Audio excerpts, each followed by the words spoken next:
இன்றைய காலகட்டத்தில் மிகவும் சவாலான ஒன்றென்றால் அது சேகரிக்கும் குப்பைகளை சரியாக பராமரிக்கும் முறைதான். நம் வீட்டில் நாம் உண்டாக்கிய குப்பையை குப்பை தொட்டியில் போடும் வரை மட்டுமே நம்முள் பல பேருக்கு தெரிந்திருக்கும். அதன் பிறகு அந்த குப்பைகள் என்னென்ன செயல்பாடுகளுக்கு உட்படுத்தப்படுகிறது, எவ்வாறு சேமித்து கிடங்குக்கு கொண்டு செல்லப்படுகிறது, இப்படி பல்வேறு செயல்களை பற்றி நம்முள் எத்தனை பேருக்கு தெரியும்? இன்றளவும் இந்தியா மாதிரியான பெரிய நாடுகள் திடக்கழிவு மேலாண்மையை, அதாவது சாலிட் வேஸ்ட் மேனேஜ்மெண்ட்டை எவ்வாறு கையாள்வது என்று திகைத்துக் கொண்டிருக்கிறது.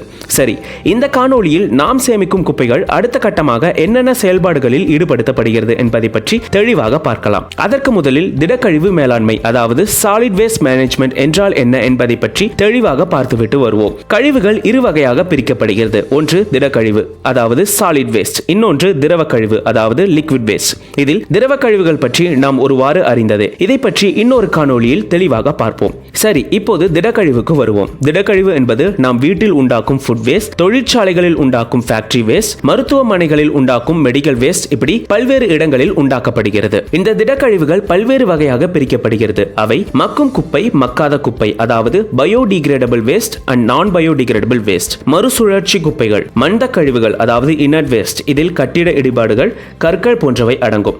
அதுபோக எலக்ட்ரானிக் வேஸ்ட், மெடிக்கல் வேஸ்ட், இப்படி திடக்கழிவுகளே பல்வேறு வகையாக பிரிக்கப்படுகிறது. இதில் எலக்ட்ரானிக் வேஸ்ட், மெடிக்கல் வேஸ்ட் போன்ற கழிவுகள் தனியாக சேகரிக்கப்பட்டு அதற்கென தனி கழிவு மேலாண்மை செயல்களில் உட்படுத்தப்படுகிறது. ரெசிடென்ஷியல் வேஸ்ட் என்று அழைக்கப்படுகிற வீட்டு கழிவுகள் தான் அதிகப்படியாக சேரும் குப்பைகள்.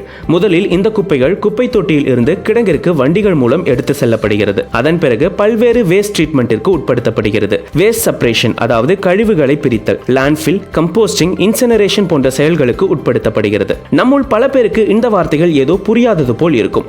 இதை பற்றி இனி விரிவாக பார்ப்போம். முதலில் வேஸ்ட் செப்பரேஷன் எனப்படும் குப்பைகளை பிரிக்கும் முறையை பற்றி பார்க்கலாம். உண்மையில் குப்பைகளை பிரித்தல் தான் இருப்பதில் மிக சவாலான செயல் என்று கூறலாம். சேரும் மொத்த திட குப்பைகள் இரு வகையாக கணக்கில் எடுத்துக் கொள்ளப்படுகிறது. அவை ட்ரை வேஸ்ட் மற்றும் வெட் வேஸ்ட் என்ற கணக்கில் பிரிக்கப்படுகிறது. கரிம கழிவுகள், அதாவது ஆர்கானிக் வேஸ்ட், இவை வெட் வேஸ்ட் வகைக்குள் அடங்கும். உணவு கழிவுகள் என்று அழைக்கப்படும் காய்கறி கழிவுகள், பழக்கழிவுகள் எல்லாம் இந்த கரிம கழிவுகள் வகையைச் சேர்ந்தவை. கண்ணாடி, அலுமினியம், காகிதம், பிளாஸ்டிக், உலோகம் போன்றவை ட்ரை வேஸ்ட் வகைக்குள் அடங்கும். இவை பொதுவாக இன்ஆர்கானிக் வேஸ்ட், அதாவது கனிம கழிவுகள் என்று அழைக்கப்படுகிறது. இப்படி பிரிக்கப்பட்ட கழிவுகள் அதற்கு ஏற்ற ட்ரீட்மெண்ட் ப்ராசஸிற்கு உட்படுத்தப்படுகிறது. கரிம கழிவுகள், அதாவது ஆர்கானிக் வேஸ்ட், கம்போஸ்டிங் என்ற செயல்பாட்டிற்கு உட்படுத்தப்படுகிறது. இவை நன்றாக பதப்படுத்தப்பட்டு உரமாக மாற்றப்படுகிறது. ட்ரை வேஸ்டில் அடங்கும் குப்பைகளில் மறுசுழற்சிக்கு, அதாவது ரீசைக்ளிங் ப்ராசஸிற்கு ஏற்ற கழிவுகள் ரீசைக்ளிங் பிளான்ட்டிற்கு அனுப்பப்படும். மீதம் இருக்கும் குப்பைகளில் மக்கக்கூடிய குப்பைகள் நிலத்தில் கொட்டப்படும்.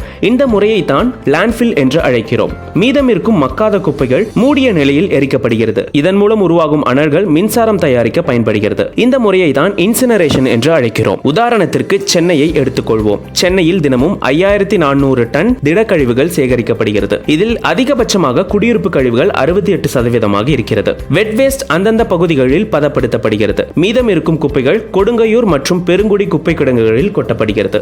இப்படி இந்தியா முழுக்க 62 மில்லியன் டன் திடக்கழிவுகள் சேகரிக்கப்படுகிறது தினமும். இத்தனை செயல்பாடுகள் இதில் மேற்கொண்டாலும் இந்தியா மாதிரியான பெரிய நாடுகளில் இன்றளவும் திடக்கழிவு மேலாண்மை ஒரு பெரிய சவாலாகவே உள்ளது. மக்கக்கூடிய குப்பையை மட்டும் நிலத்தில் கொட்டினால் அதனால் பெரிய அளவில் பாதிப்பு வராது. ஆனால் நம் நாட்டில் குப்பைகள் முறையாக பிரிக்கப்படாமல் அப்படியே பெரிய நிலப்பகுதியில் கொட்டப்படுகிறது. இதனால் கடுமையான சுற்றுச்சூழல் பாதிப்புகள் ஏற்படுகின்றன. அது மட்டும் இல்லாமல் லேண்ட்ஃபில் ப்ராசஸில் முறையான வடிவமைப்பு நிலத்தில் அமைக்கப்பட்ட பிறகுதான் அங்கு குப்பைகளை கொட்ட வேண்டும். இப்படி செய்தால் நிலத்தடி நீர் பாதிக்கப்படாது. ஆனால் பொதுவாக நம்மூரில் செய்வது எந்த ஒரு வடிவமைப்பும் இல்லாமல் எல்லா வகை குப்பைகளும் ஒரே இடத்தில் கொட்டப்படுகிறது. இதனால் நிலத்தடி நீர் வெகுவாக பாதிக்கப்படுகிறது. அது எப்படி என்று பார்க்கலாம். மழை பெய்யும் போது நிலத்தின் மேல் உள்ள குப்பைகளை கடந்துதான் மழை நீர் நிலத்திற்குள் செல்லும். இப்படி மழை நீர் நிலத்திற்குள் செல்லும் போது குப்பைகளில் உள்ள நிறைய கிருமிகளையும் கழிவுகளையும் சேர்த்து நிலத்திற்குள் கொண்டு செல்லும். இதை லீச்சேட் என்று அழைக்கிறார்கள். இப்படி நிலத்தில் லீச்சேட் உருவானால் அந்த பகுதியில் உள்ள நிலத்தடி நீர் முற்றிலும் பாதிக்கப்படும். இப்படி நம் நாட்டில் மேற்கொள்ளப்படும் திடக்கழிவு மேலாண்மை முறையே செய்யப்படாததால் நிறைய இன்னல்களுக்கு சுற்றுச்சூழல் ஆளாக்கப்படுகிறது.